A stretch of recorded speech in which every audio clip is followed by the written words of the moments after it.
तुम्हाला माहिती आहे का?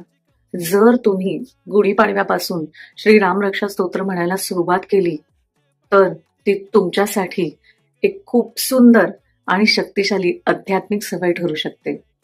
गुढीपाडवा म्हणजे नव्या वर्षाची सुरुवात, नवीन संकल्पांची सुरुवात आणि अशा शुभ काळात भगवान श्रीरामांचं स्मरण केलं तर मनाला एक वेगळी स्थिरता मिळते.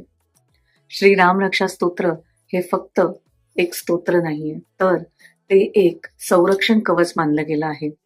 भक्तिभावाने ते म्हटलं तर मनातली भीती, अस्थिरता आणि नकारात्मकता कमी व्हायला मदत होते आणि मनाला धैर्य, श्रद्धा आणि शांतता मिळते. अनेक जण गुढीपाडव्यापासून 9 दिवस, 11 दिवस किंवा 21 दिवस श्रीरामरक्षा म्हणण्याचा संकल्प करतात. या मागची भावना एकच असते. नियमित नामस्मरणातून मन शुद्ध आणि मजबूत करणं. पण जर रोज पूर्ण श्रीरामरक्षा म्हणणं तुम्हाला शक्य नसेल, तर हा एक श्लोक तुम्ही नक्की म्हणा. राम रामेति रामेति रमे रामे मनोरमे सहस्रनाम तत्तुल्यम राम नाम वरानने. या श्लोकाचा अर्थ खूप सुंदर आहे.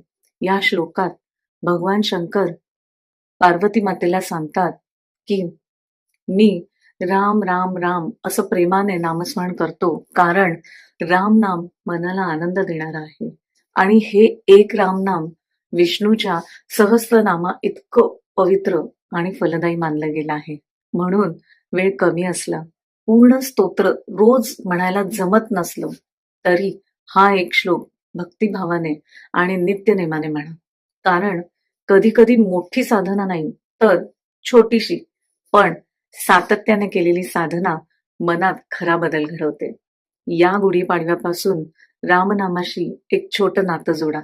आजच्या पिढीला आपल्या संस्कृतीची ताकद समजून घेणं खूप गरजेचं आहे.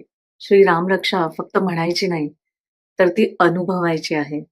जर तुम्हालाही वाटत असेल की आपल्या संस्कृतीचं हे ज्ञान जास्तीत जास्त लोकांपर्यंत पोहोचलं पाहिजे, तर हा व्हिडिओ जास्तीत जास्त लोकांपर्यंत जरूर शेअर करा आणि माझं चॅनल सबस्क्राईब करायला विसरू नका. आणि येणाऱ्या या गुढीपाडव्यासाठी तुम्हा सर्वांना माझ्याकडून मनापासून खूप खूप शुभेच्छा. येणारं हे नवीन वर्ष तुम्हा आम्हा सर्वांसाठी आरोग्यदायी, फलदायी आणि शुभ असू दे, हीच देवाचरणी प्रार्थना.